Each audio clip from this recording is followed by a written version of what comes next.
Bienvenue sur Africa 24 dans cette nouvelle édition du QG News. Au sommaire, la jeunesse africaine imposera-t-elle le continent comme celui de la plus forte main-d'œuvre? En croire les chiffres, l'Afrique sera en passe de détrôner l'Asie dans une dizaine d'années. Les détails dans ce journal. Le Nigeria a sauvé de l'épidémie d'Ebola, c'est officiel depuis ce lundi. Après 45 jours sans cas confirmés, le pays a évité le scénario catastrophe. Nous verrons que cette réussite tient à plusieurs facteurs. Et puis du sport avec l'ouverture de la Ligue 1 de football au Rwanda. Toutes les grandes formations se sont imposées. Le résumé des rencontres dans cette édition. Avant de développer ces titres, cette annonce du gouvernement burkinabé, l'exécutif fait savoir qu'il allait organiser un référendum qui pourrait rendre possible la candidature à l'élection présidentielle de 2015 du chef de l'État, Blaise Compaoré. Le Conseil extraordinaire des ministres réuni ce mardi a adopté un projet de loi portant sur la révision de la Constitution et qui sera soumis à l'Assemblée nationale. L'hostilité à une révision constitutionnelle est forte au Burkina Faso. Des dizaines de milliers de personnes ont manifesté ces derniers mois contre une possible consultation populaire. Écoutez l'analyse faite par le professeur Alain Sissao, anthropologue.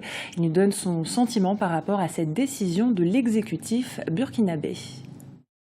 Bon, je pense que par rapport au référendum, je pense que effectivement les avis sont partagés, comme on le sait. Il y a le camp du pouvoir qui décidait justement d'aller au référendum et l'opposition qui ne veut pas. Je pense que avec cette nouvelle situation, je pense que ça va donner, même si les avis sont contraires, je pense que ça va permettre aux uns aux autres de donner leur avis. À présent, focus sur la jeunesse du continent. 2/3 des Africains ont moins de 30 ans. Cette réalité démographique pourrait faire de l'Afrique dans les 10 prochaines années le continent avec la plus forte main-d'œuvre devant l'Asie. Alors comment faire de cette aubaine une opportunité prospère pour le continent? Élément de réponse avec Ibrahim Ndiaye.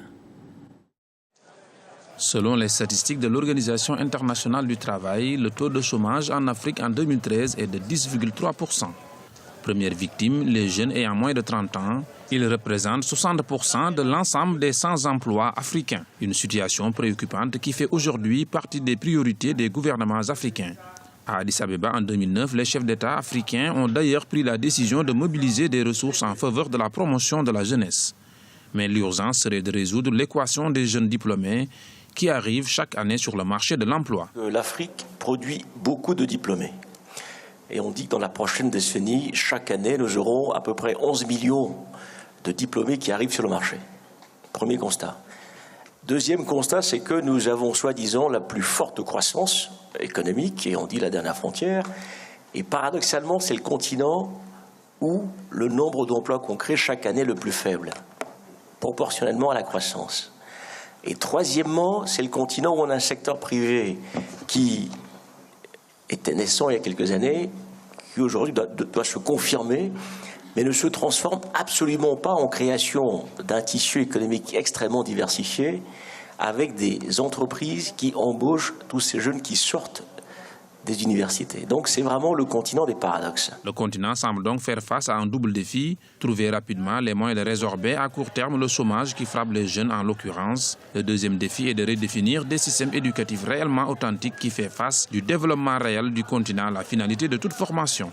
Sur les bacheliers que nous produisons qui vont à l'université, 80% vont dans les humanités, sociologie, politique, sciences politiques, anthropologie. C'est pas mal. Mais nous sommes à une période à laquelle il faut qu'on rééquilibre, sinon changer, inverser cette statistique, ces données statistiques. Et c'est très important. Pourquoi? Parce que les sciences mathématiques s'appliquent à tous les secteurs de la vie. On n'aurait jamais pu fournir aujourd'hui, développer en médecine les soins de cancer, la chimio adaptée, sans les équations aux dérivés partiels. Sans les calculs, on ne serait pas dans ce bâtiment. Et j'implore les dirigeants africains, et nous tous dans cette salle, que nous devrions développer un message qui parle des sciences beaucoup plus. Chaque année, le marché de l'emploi africain accueille des milliers de jeunes diplômés. À l'horizon 2020, ils seront plus de 10 millions à sortir des universités. Un défi majeur qui impose désormais au gouvernement des programmes et initiatives à l'endroit de la jeunesse. Dans le reste de l'actualité, le président soudanais Omar el-Béchir a été réélu ce mardi chef du parti du Congrès national. Il sera donc candidat à sa réélection en 2015. Cette élection à la tête du parti lève les doutes qui planaient sur sa candidature au scrutin présidentiel prévu pour avril 2015. Des doutes alimentés notamment par 2 opérations au genou qui avaient soulevé des questions quant à l'état de santé du président soudanais âgé de 70 ans. La bataille contre l'épidémie d'Ebola n'est peut-être pas encore perdue. Vous le savez, le Nigeria n'est plus touché par le virus. L'Organisation mondiale de la santé l'a officiellement annoncé ce lundi. La réaction très rapide des autorités et le déploiement d'équipes chargées de surveiller toutes les personnes entrées en contact avec des malades ont été des éléments clés pour stopper la chaîne de contamination. Explication avec Afolake Oyinloy et Khadija Sfar pour le récit. 42 jours sans nouvelle infection, soit 2 fois la durée maximum d'incubation du virus. Voilà une nouvelle qui soulage le Nigeria et tout son système sanitaire. L'annonce a été faite par l'Organisation mondiale de la santé, qui salue l'efficacité du dispositif mis en place par le pays dans sa lutte contre la fièvre hémorragique. Il faut dire que le Nigeria possédait déjà un système de santé suffisamment robuste avant que l'épidémie ne se déclare. Le virus est parti pour l'instant, l'épidémie a été vaincue. C'est une histoire spectaculaire qui montre que le virus Ebola peut être contenu. Nous avons gagné une bataille, la guerre ne se termine que lorsque l'Afrique de l'Ouest sera déclarée indemne de la fièvre Ebola. Sur 20 cas déclarés, 12 ont été traités et entièrement guéris. Pour les survivants, un nouveau défi se présente.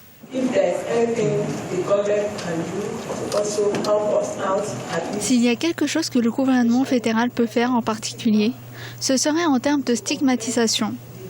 Il a un long chemin à faire au sein même de l'entreprise, les études, la famille, etc. Pour l'OMS, la réussite du Nigeria doit encourager les autres pays touchés à redoubler d'ardeur dans la lutte contre le virus. Le Libéria, la Sierra Leone et la Guinée sont les pays les plus touchés avec déjà plusieurs milliers de décès. Place au sport avec les matchs de la Ligue 1 de football au Rwanda. Les rencontres ont débuté ce week-end avec 7 matchs pour cette première journée. Toutes les grandes formations se sont imposées. C'est le cas du champion en titre, l'APR Football Club. Les détails avec notre correspondant Olive Adjakotan.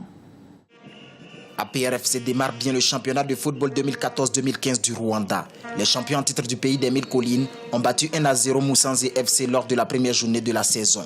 Une rencontre disputée le dimanche 19 octobre 2014 au stade régional de Kigali. Les Noirs et Blancs de la capitale ont très vite pris l'initiative du jeu. Grâce à un collectif efficace, ils ont inscrit l'unique but de la partie vers la demi-heure du match. L'équipe enregistre ainsi sa première victoire de l'année. Nous sommes au début du championnat, tout début est difficile. Nous sommes contents d'avoir trouvé ces 3 points. Et nous avons vu qu'il y a un peu des erreurs. Et il nous faut un peu des ajustements pour continuer à être dans la course du championnat. L'an dernier, APRFC a montré sa suprématie sur les autres clubs du pays. L'équipe a gagné 20 rencontres et n'a perdu que 2. Ce qui lui a permis d'obtenir son 14e sacre en détrônant son grand rival Rayon Sport. Mais pour cette saison, la tâche ne sera pas aussi simple pour éditer le même exploit. On disposait d'une bonne équipe la saison passée pour être champion. Mais cette année, on a quelques difficultés au sein de notre formation et ça va compliquer notre tâche dans la course au titre. 14 clubs sont en course pour le titre 2014-2015 de la Ligue 1 de football du Rwanda. APR FC sera face à AS Kigali, 3e de la saison écoulée, le mercredi 22 octobre 2014 durant la 2e journée. Les Noirs et Blancs ont encore un autre derby début novembre contre leur plus grand concurrent, Rayon Sport, vice-champion de la saison dernière. Ce journal a été réalisé par l'ensemble de la rédaction. Nous vous remercions pour votre fidélité. Dans un instant, une nouvelle édition de l'actualité sur Africa 24.